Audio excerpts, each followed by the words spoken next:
Hi, I'm Amy. 3 years ago, I married James Peterson, convinced I found my happily ever after. He was charming, successful, and seemed to put our relationship first. Sure, he had an ex-wife, Amanda, but that's normal at our age, right? What wasn't normal was how his friends still treated her like a permanent member of the group. Babe, they were friends with her first, James would say whenever I brought it up.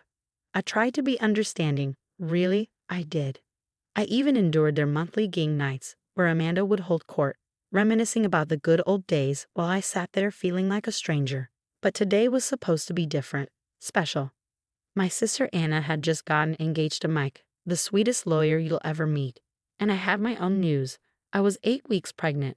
We planned a big family dinner to celebrate both milestones. Everyone was coming, my parents, Anna and Mike. Even James's parents were flying in. 3 hours before dinner, I got a text from James. Emergency at work, honey. Johnson accounts falling apart. Rain check. I stared at my phone in disbelief as Anna helped me set the table. He's bailing today.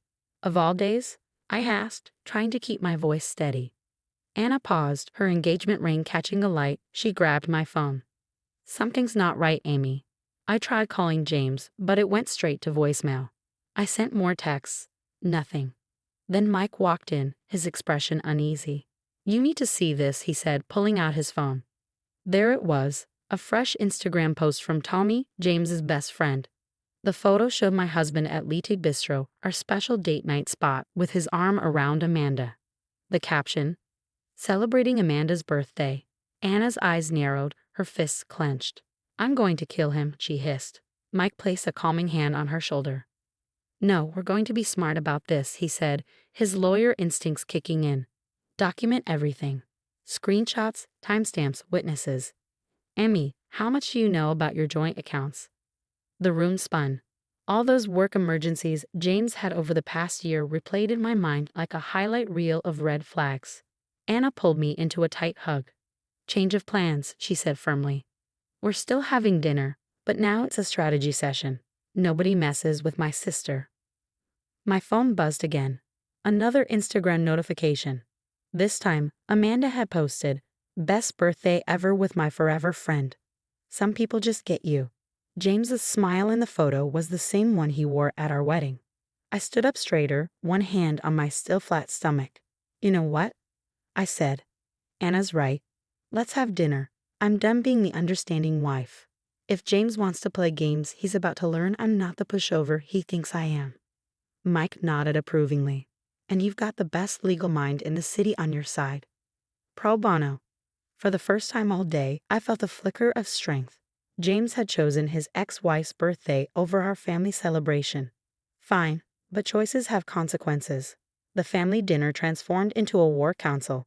Anna and Mike stayed late, helping me piece together a timeline of James's work emergencies. A disturbing pattern emerged. Every one of his absences coincided with social media posts from Amanda's inner circle.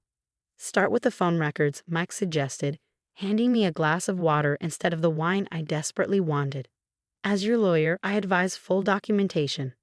I logged into our phone carrier account, something I hadn't done in months. The evidence hit me like a punch to the gut. Hundreds of texts and calls to Amanda, some lasting hours, most during his supposed late nights at the office. I need air, I muttered, stepping onto the balcony. As I leaned on the railing, I spotted Tom, one of James's coworkers, pacing in the parking lot below. He looked up, caught sight of me, and gestured urgently. I'll go with you, Anna insisted, but I waved Anna off. I needed to handle this myself. Tom, James's most reliable and morally upright friend, was pacing nervously in the parking lot. Amy, I can't keep quiet anymore, Tom blurted as soon as I reached him. His hands trembled as he pulled out his phone. James has been moving money around. He asked me to help him hide some transfers from you, said it was for a surprise anniversary gift. But I saw the accounts today. He's been funneling money to Amanda for months. My legs wobbled as I leaned against the railing. How much? Almost $40,000, Tom confessed. She's trying to start a business and James is secretly backing it. Back upstairs, I showed Mike the evidence. His expression darkened as he scrolled through Tom's phone. This changes everything, Mike said, his tone icy. He's misappropriating marital assets. Emmy, I hate to ask, but... Document everything, I interrupted, my voice firmer than I expected. Every lie, every dollar, every betrayal. As if on cue, James walked in, a casual smile plastered on his face. "Oh, still having family time," he quipped, but his eyes darted nervously to Mike and Anna. "Sorry about earlier, honey. The Johnson account was at Leated Bistro," I finished coldly. Funny, it looked more like Amanda's birthday party. James's face darkened. "You're spying on me now? This is exactly why I needed space. You're so clingy, so desperate to control everything. And Amanda understands," I shot back. "How to spend $40,000 of our money." The color drained from his face, only to be replaced by a furious red. "You've been going through my private accounts? That's illegal." He turned to Mike. "You're a lawyer. Tell her she can't." "Community property state," Mike cut in coolly. "Joint accounts. Want to try again." James shifted tactics, his voice softening. "Baby, you're overreacting. Amanda needed help with her dream, and I—" "What about my dreams, James?" I snapped. "What about our family?" My hand instinctively moved to my stomach, but I stopped short. He didn't deserve to know. Not anymore. "If you paid more attention to me instead of obsessing over Amanda." Anna stepped forward, but I held up a hand. "No, let him finish. I want to hear exactly how this is my fault." James sputtered, his anger dissolving into frustration. Finally, he stormed out, slamming the door behind him. Seconds later, my phone buzzed with a text. "You're making a big mistake. I can explain everything." "Forward that to me," Mike said quietly. He glanced up at me. "Amy, tomorrow we go nuclear." The next morning, Mike's law office became our war room.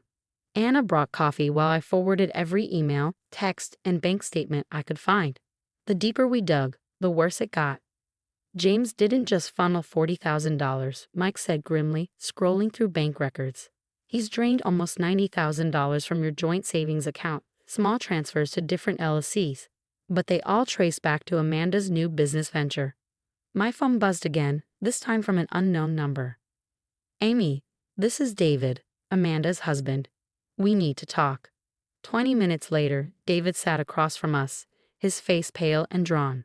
"I found the business plans on Amanda's laptop," he admitted. "She's opening a chain of boutique fitness studios, with James as her silent partner. They've been planning this for over a year." "Did you know about their relationship?" I asked quietly. David hesitated. "I suspected something. But what I didn't know was that they're planning to announce their partnership at the Children's Hospital Charity Gala next week. Amanda's on the planning committee. James is bringing his business partners to secure more funding." Anna leaned forward, her eyes narrowing. "The same partners who don't know he's been diverting personal funds." "Exactly." David's smile was thin and sharp. "I have tickets. So does half of corporate Atlanta." Mike's fingers flew across his keyboard. "Amy, how would you feel about making a presentation of your own?" The gala was everything you'd expect. Crystal chandeliers, champagne fountains, and enough diamonds to rival a jewelry store. I spotted James immediately, charming his business partners with Amanda glued to his side. "Ready?" Anna whispered, squeezing my hand. I nodded and glanced at David, who was stationed at the audiovisual booth. As Amanda took the stage, he gave me a thumbs up. "Thank you all for coming tonight," Amanda gushed, her smile dazzling. "I'm especially excited to announce a new business venture that will revolutionize the fitness industry in Atlanta, with the backing of an amazing investor." The screen behind her flickered. Instead of her glossy presentation, bank statements, text messages, and photos of secret meetings filled the screen. Every bit of evidence meticulously documented. "What is this?" one of James's partners demanded, standing abruptly. "James, isn't that your company's investment account?" James lunged for the podium, panic etched on his face. "This is a mistake." "No," I said, stepping forward and speaking clearly into a microphone. "The mistake was stealing from our marriage to fund your affair." The room erupted. Amanda's face crumpled as her mascara streaked down her cheeks. James's business partners huddled together. Phones were out, faces furious, and through it all, the evidence continued scrolling on the screen. "Mrs. Peterson," James's senior partner approached me, his expression grim but professional. "We'd like to discuss this further, privately, of course." I smiled calmly. "My lawyer has all the documentation ready." As security escorted James and Amanda out, Anna pulled me into a tight hug. "You did it." The aftermath of the gala was swift and spectacular. By the next morning, James's partners called an emergency board meeting. By noon, he was suspended, pending investigation. By evening, his company shares were frozen. "The divorce papers are ready," Mike said a few days later, sliding a stack of documents across his desk. "And given the evidence of financial misconduct, we're in a strong position." "What about Amanda?" Anna asked, handing me my now regular ginger tea for morning sickness. As if on cue, my phone lit up with a news notification. Amanda's fitness studio investors had pulled out. David had filed for divorce, and her society friends were quickly distancing themselves. Her Instagram, once a carefully curated gallery of her life, had vanished, replaced by frantic private messages begging for understanding. Later, James's voice message played. "Amy, please. We can work this out. I'll pay back every cent. I'll get therapy. Don't do this to us." I deleted it without hesitation. Instead, I opened my family group chat. "Dinner at my place tonight. I have news to share, properly this time." The dining room felt different now. No more photos of James and me. No souvenirs from our trips. Just fresh flowers, soft lighting, and the warm sounds of my family arriving. 3 months later, the divorce was final. James' reputation was in ruins. No company would touch him after the financial scandal. He ended up taking a low-level job in another state. Amanda's studios never opened, and her divorce left her with nothing but regrets. As for me, I'm sitting in my new nursery, the walls painted a soft yellow, my choice, not James's. Anna is fussing over my baby bump, already planning to spoil her future niece or nephew. My real estate business is thriving, partly thanks to James's former partners who now prefer working with me. And James and Amanda. They tried dating officially, but it lasted only 2 weeks before they turned on each other, blaming one another for their downfall. It turns out their perfect understanding couldn't survive reality. I've stopped thinking about them. I'm too busy being happy. Because sometimes the best revenge isn't just exposing the truth. It's living your best life while karma does its work. What would you do if you discovered your spouse spent $90,000 of your joint savings to fund their ex's business? Would you expose them publicly like Amy or handle it quietly? If you enjoyed Amy's journey from betrayal to triumph, don't forget to hit that like button and subscribe for more real-life drama and revenge stories. Sometimes the best revenge isn't about getting even, it's about getting better.